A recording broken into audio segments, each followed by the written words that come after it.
Sitten seuraavana aiheena niin voitaisiin käydä Angular-sovelluksen routingia, eli oikeastaan suomeksi ikään kuin siirtymistä näytöltä näytölle tai komponentilta komponentille, niin käydä sitä läpi, että miten se tapahtuu. Eli meillä on vaikka 3 näyttöä, meidän pitää siirtyä näytöltä toiselle ja toiselta kolmannelle ja sitten taas palata takaisin ensimmäiselle tai jotenkin muuten, niin miten se tapahtuu. Niin Angularista löytyy sellainen kuin routes tai route tohon tarkoitukseen ja seuraavaksi lähdetään katsoa, että kuinka sitä käytetään.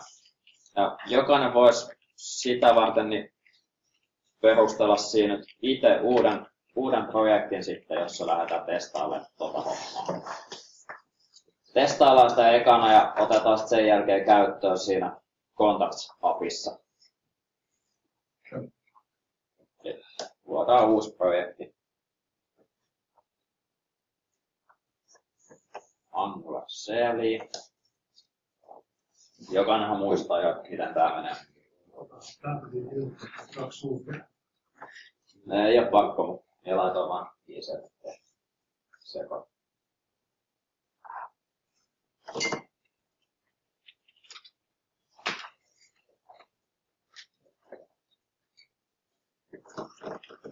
Ja sitten projektille joku nimi. Ottaa vaikka routing.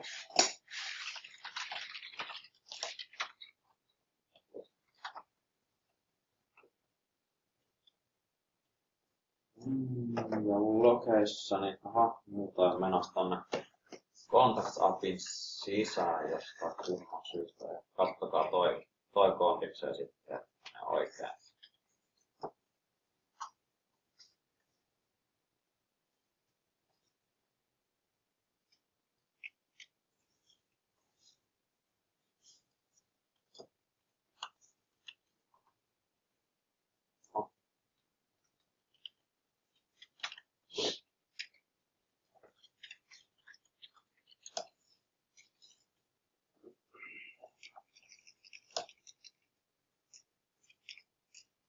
Ja jokaisella varmaan pitäisi löytyä nyt toi Node-hakemisto ja Angular CLI-hakemisto tai polku oikein tuolta tässä vaiheessa.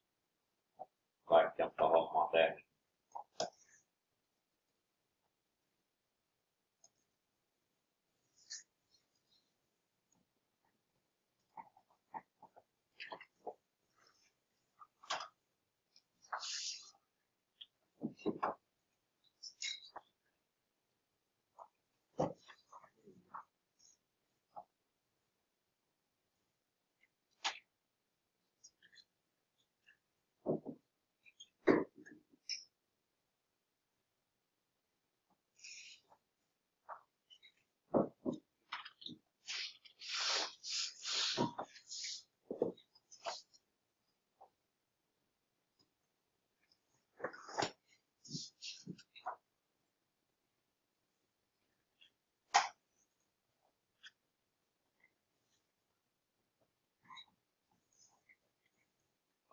Sieltä ihan vaan yleisössä. Mitä valitsit, kun me katsotaan, niin kirjoitamme näitä hankalaisuutta. Joo, se on.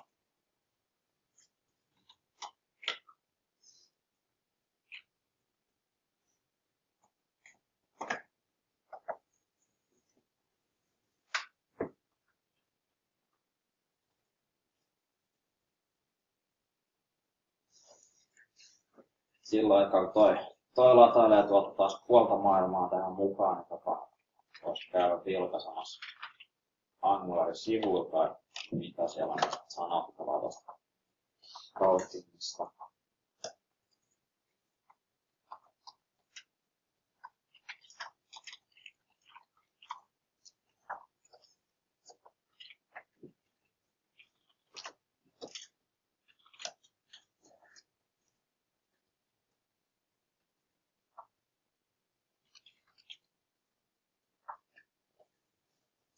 Täältä löytyy hyvät tutoriaalit ja paljon dokumentaatiota tuohon aiheeseen liittyen, niin kannattaa näitä käydä tosiaan itse täältäkin vilkaisemassa. Ihan kaikkea ei pystytä käymään tästä läpi, mutta käydään silleen perusperiaatteet läpi, että miten tuo homma toimii. Täältä sit, jos on tarvetta, niin löytyy sitten lisätietoa.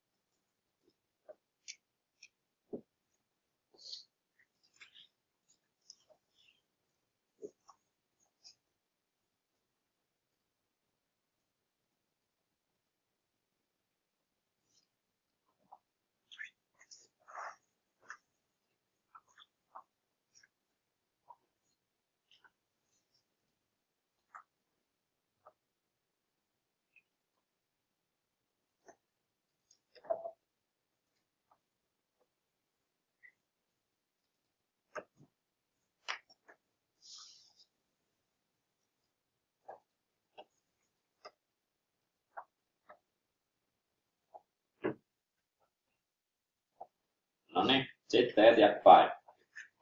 Eli tuolta Angularin tutoriaalista löytyy ohjeet siihen, että miten toi routeri saadaan käyttöön. Niin sehän vaatii sinne tommosen kuin router-moduulen importoimisen tuonne meidän alkumoduuleen mukaan. Niin käydäpä sellainen lisäilee se.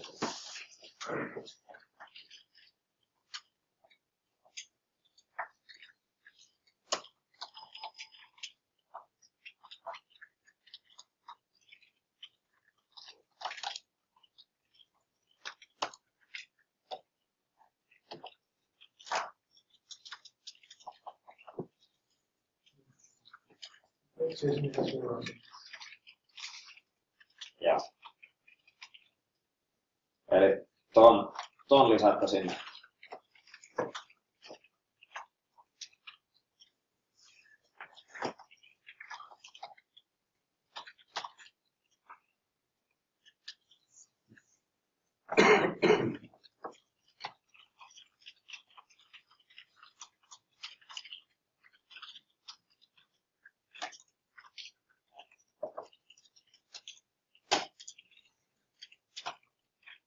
Noin, ja sitten siinä vaiheessa, kun sitä importoidaan mukaan tuohon meidän NG-moduuleen, niin tuosta speksistä nähdään, että se tapahtuu noin.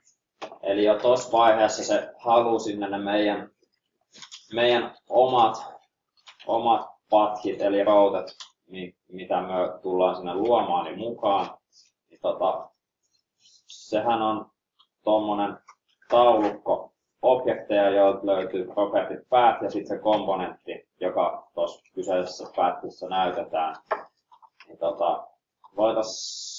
voitais tehdä sinne vaikka toi omaksi muuttujaksi tuonne toi taulukko ja sit vaan se taulukko heittää tuolle moduulille. Jos router-moduulissa on tuo for root, joo. sitä käsitystä vähän avata. Siis, no katsotaan. Eli jos hypätään tuonne sisään, niin se on tämmönen punkkari, mikä löytyy täältä router-moduulista. Ja sille, eli se halutaan, että se alustetaan toi router-moduuli tuommoisilla parametreilla, jotka on tuossa näkyvillä. Ja toi parametri, niin se on ne meidän routet, joita me tullaan tuonne tekemään. Eli se haluaa, että siinä vaiheessa, kun se moduuli importoidaan tuohon meidän moduuliin mukaan, niin sille annetaan siinä vaiheessa jo parametrina ne kaikki ikään kuin pathit, mitä siellä on olemassa. Eli ne routet, mitä meillä on olemassa. Näytetään, miten se toimii. Se on toi for root.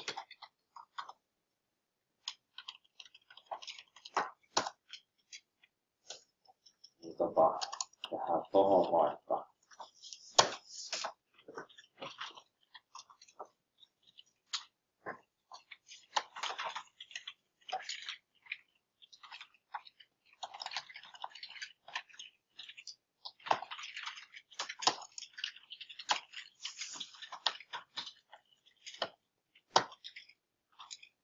Sillä oli tosiaan se pätki ja sitten toi komponentti.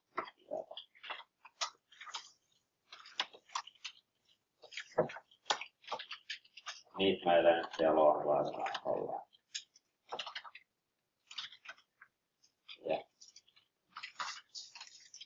Sitten voidaan käyttää sitä for rootia ja antaa noin routet sillä parametrina.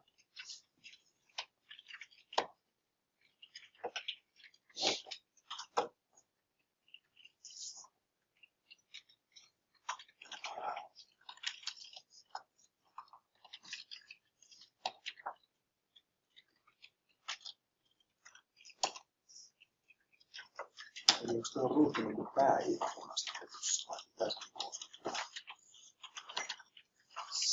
Nyt se toi. Child.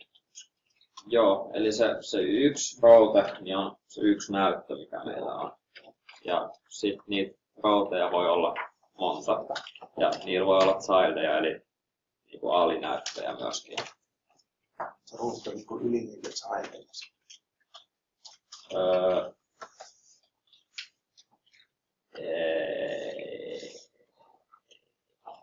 Ei. Vaan siis nämä mitä tässä määritetään, niin nämä routet, nämä on kaikki niinku samantasoisia. Ja toi lista vaan annetaan sitten tänne parametrina. Ja nyt, no ehkä se mitä haet, niin tulee tuossa kohta, eli mikä on ikään kuin se päänäyttö, mistä lähdetään liikenteeseen sitten, niin se tulee tuossa kohta esille. Eli nyt meillä on toi router module tuolla käytössä ja alustettu noilla routeilla. Mutta nyt meillä ei ole siellä yhtään komponenttia tällä hetkellä olemassa, tai on toi app-komponentti, mutta sitä ei haluta käyttää nyt tähän tarkoitukseen, niin käydään tekaisesti tuonne pari komponenttia.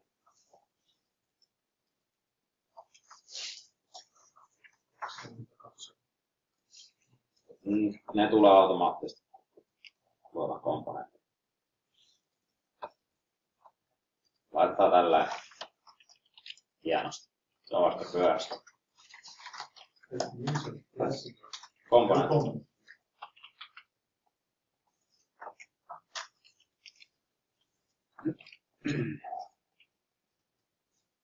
Sitten tämä uusi ja komponentti. Se on second.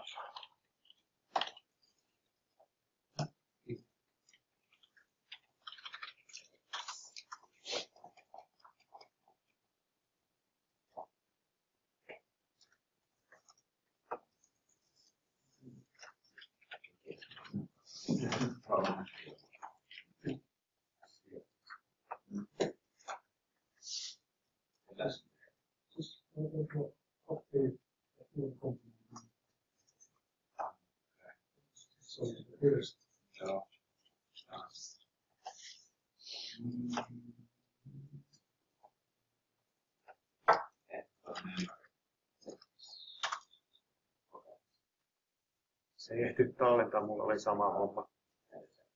Kun tekee nopeasti tuon, niin se ei tallentaa sitä ja sitten se pyytää valitsemaan, että kumpi pidetään niistä muuta.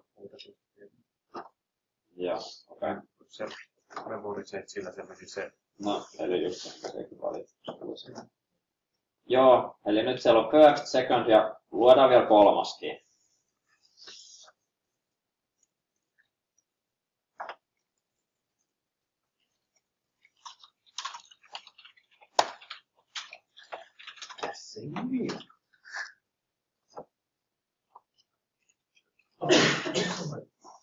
Se on nopea.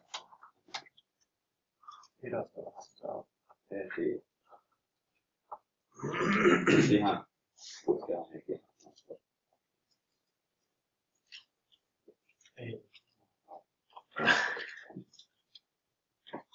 Eli nyt meillä on tommoset komponentit siellä.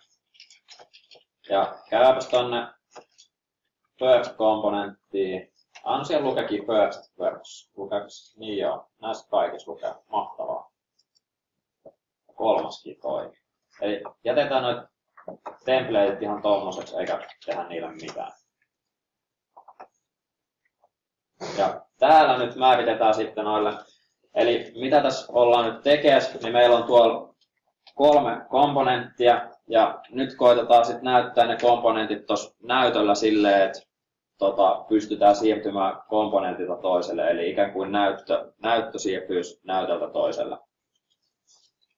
Ja nyt meidän pitää konfo tänne mukaan tänne meidän routeihin. Toi path tarkoittaa nyt sitä, että mistä URLista tai pathista se löytyy. Eli jos meillä on nyt tarkoituksena se, että eka löytyisi tommosesta ja toka löytyisi tommosesta ja niin edelleen. Niin toi path tuolle ekalle tulee olemaan first ja komponentti on sitten toi first komponentti. Eli siinä on tuo meidän eka näyttö.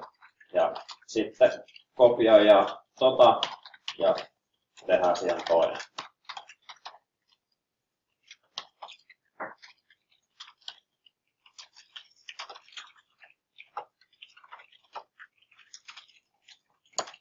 Ja sama myös kolmannelle.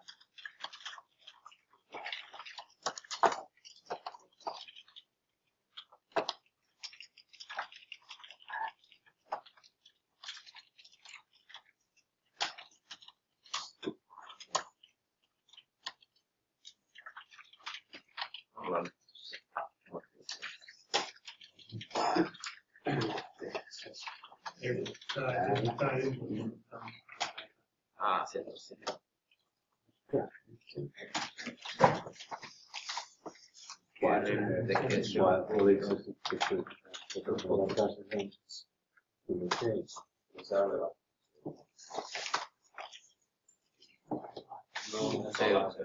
Mulle tuli se kanssa.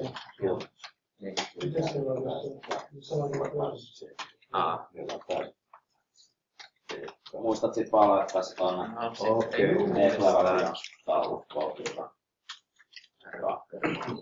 komponentit.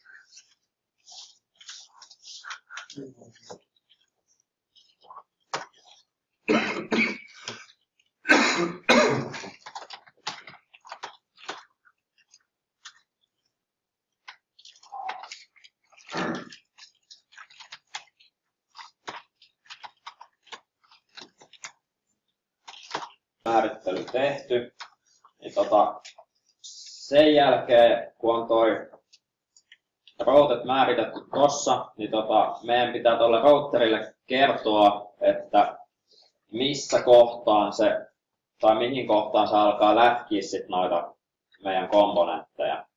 Ja siihen löytyi täältä sellainen HTML-täkki kuin router outlet. Toi voitaisiin iskeä sinne meidän app-komponentin HTML-joukkoon.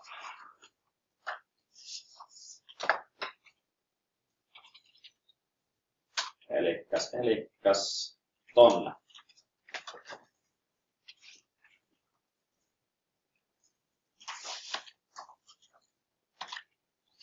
Eli tää on ehkä nyt niinku se ruutti, mistä äsken puhuttiin.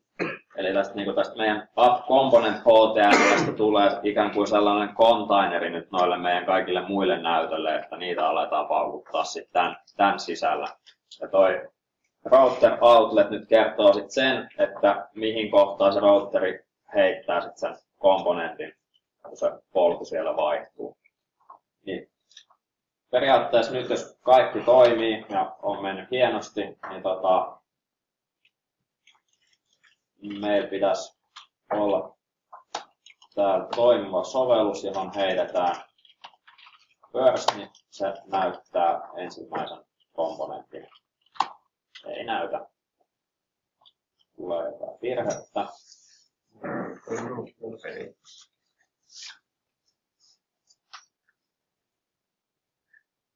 Okei, eli tuo ajoille nyt taas siihen, että se ei ole NG-serveä osannut ajaa.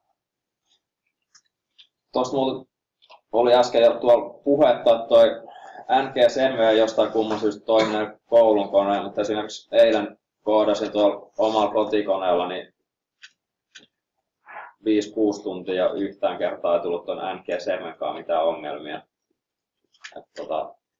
Pitäisi jossain aikaan googlettaa ja katsoa, että mikä voi aiheuttaa sen, että se ei anna muutoksia lataille tuonne mukaan. Se on jokseenkin rasittavaa. Joo. No en tiedä yhtään. Mikä lienee?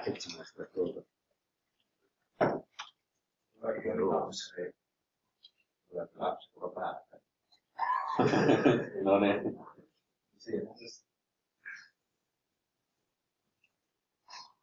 Noin, eli nyt kun on vaihdetaan urlia tonne, niin first kun on mukana, niin nyt siellä latautuu tuo meidän first-komponentti, että tänne vaihdetaan second, niin sen jälkeen second works ja sitten laitetaan vielä kolmas. Ja sekin toimii.